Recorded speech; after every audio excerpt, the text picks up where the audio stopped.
En parcourant récemment mon fil d'actualité Facebook, je suis tombé sur une publication concernant un buffet qui allait être jeté. J'ai vraiment aimé son apparence, alors j'ai contacté le propriétaire qui a eu la gentillesse de me l'apporter chez moi, et je l'ai payé 20 livres, ce qui fait environ 25 €. Il n'était pas vraiment en trop mauvais état compte tenu de son âge.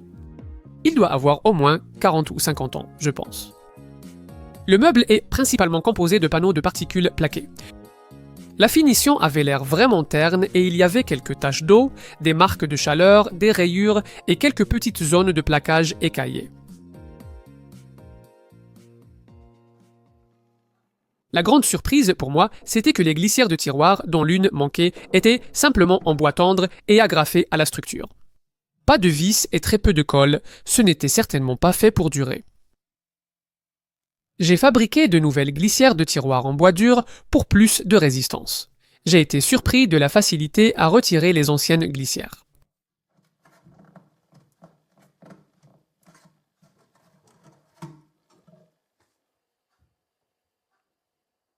Les tiroirs semblent être faits de sapel massif, sauf les façades qui sont encore une fois en aggloméré plaqué, mais les tiroirs sont plutôt jolis.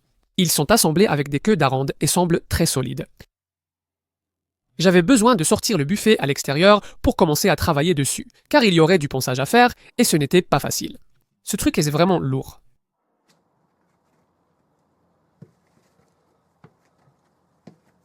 J'ai débuté en fabriquant les nouveaux rails de tiroir. J'ai soigneusement mesuré et noté les distances entre le bas et chaque rail de tiroir afin de pouvoir installer les nouveaux rails exactement aux mêmes endroits plus tard.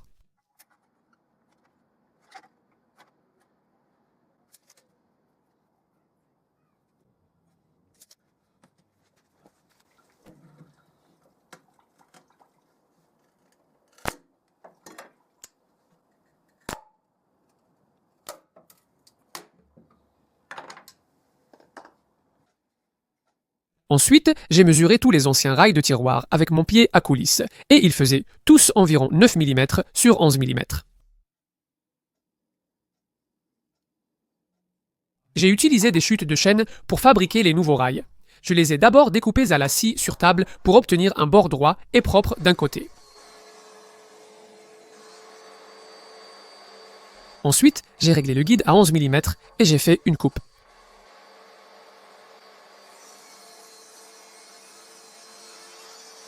Les nouveaux rails mesuraient un peu plus de 11 mm, ce qui convenait car mieux valait qu'ils soient trop grands que trop petits, compte tenu de l'usure probable des rails d'origine installés il y a de nombreuses années.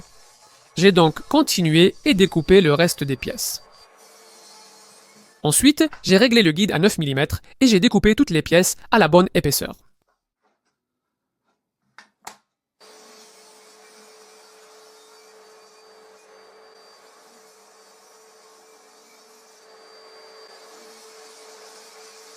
J'ai emmené les nouveaux rails et les anciens rails à la scie à onglet, puis j'ai coupé une extrémité des nouveaux rails juste pour obtenir des bords bien nets. J'ai éternué, puis j'ai coupé les nouveaux rails à la même longueur que les anciens rails.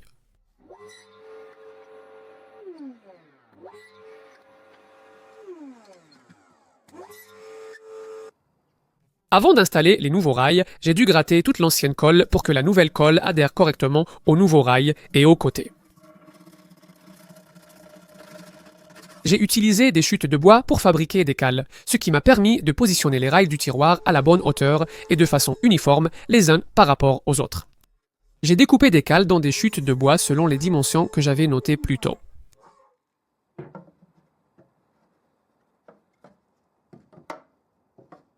J'ai fait ma première erreur de la journée. J'ai pris soin de mesurer la hauteur de chaque coulisse de tiroir. Mais ce que je n'ai pas mesuré, c'est la distance des coulisses par rapport à l'avant. Donc, ce que je vais faire, c'est réinsérer les anciennes coulisses de tiroir en utilisant les agrafes pour repérer les trous, puis je pourrai les mesurer. Finalement, j'ai retrouvé la position d'origine de l'une des coulisses en alignant les agrafes avec les anciens trous, puis j'ai pu mesurer la distance par rapport à l'avant avec le pied à coulisse. Ensuite, je savais que je devrais positionner chaque coulisse à 20 mm de l'avant. Pour fixer les coulisses, je les ai placées sur les entretoises et j'ai d'abord utilisé de la colle à bois et des clous fins. Je pouvais alors vérifier l'adaptation du tiroir à l'intérieur du caisson et, si besoin, les retirer avant que la colle ne prenne pour les repositionner.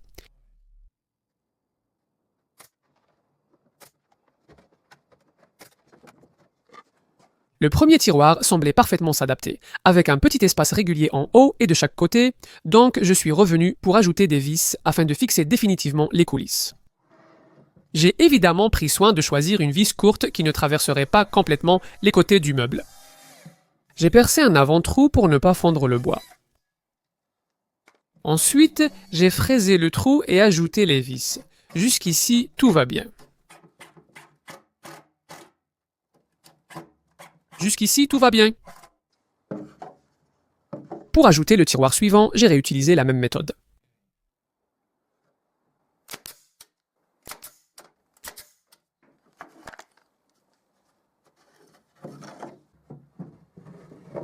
Ensuite, j'ai réinstallé les tiroirs du haut et du milieu, mais cette fois, l'écart entre eux paraissait trop important.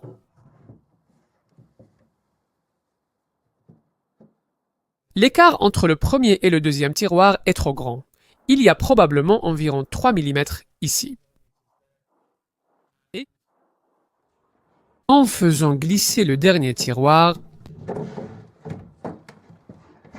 il rentre, mais je peux voir que celui-ci devrait être légèrement plus haut. Donc je vais rapidement retirer les coulisses que je viens d'ajouter et les repositionner. Les repositionner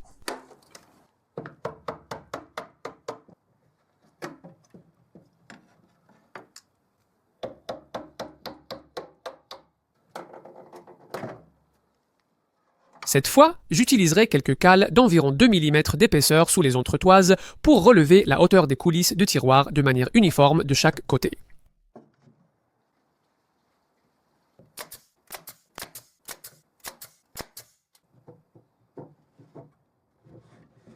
Cette fois, l'espace entre les deux tiroirs était bien mieux. J'ai revérifié qu'il y avait assez d'espace en bas pour le tiroir inférieur. J'ai ensuite ajouté les derniers rails de la même façon qu'auparavant, en les clouant, vérifiant puis vissant. Et le tiroir du bas a bien marché immédiatement. Les tiroirs étaient en place, il restait à raviver la finition.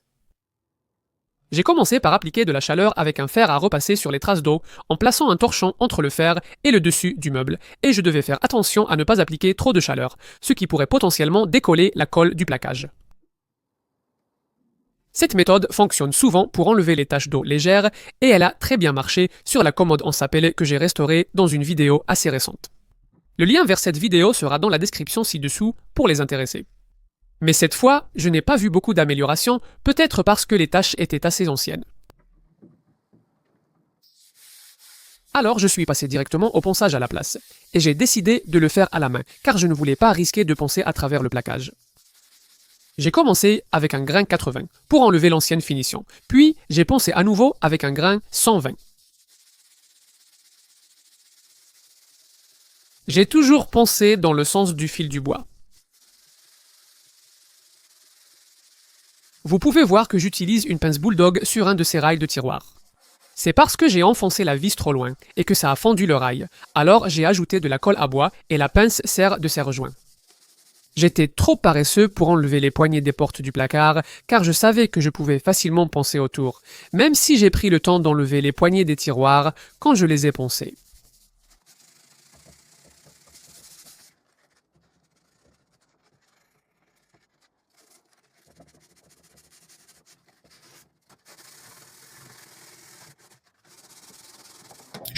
J'ai brossé pour ôter le gros de la poussière.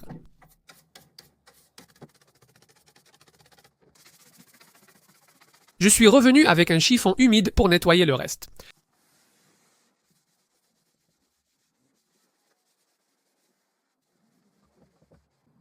J'ai ravivé la finition avec de l'huile danoise haut de gamme. Ce produit contient du vernis, donc il sera un peu plus résistant que l'huile de lin bouillie que j'utilise souvent. Je l'ai appliqué assez généreusement et je l'ai fait pénétrer avec un chiffon en coton.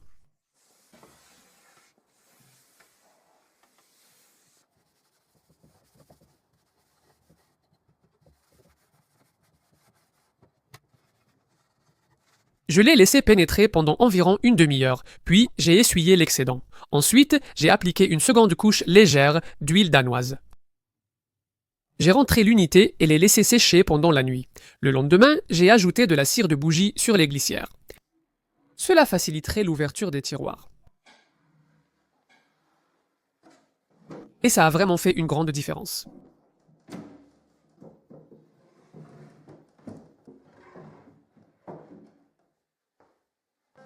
Pour finir, j'ai appliqué une couche de cire clair de brie, afin de protéger davantage le bois et obtenir un fini lisse et élégant.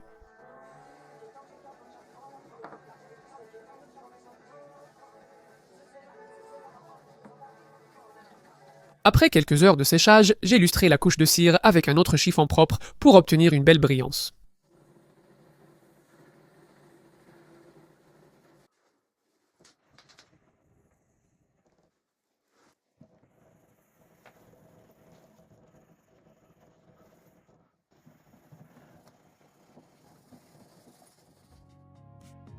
La plupart des taches et des marques sont beaucoup moins visibles, les rayures ont presque disparu et la finition est bien plus belle.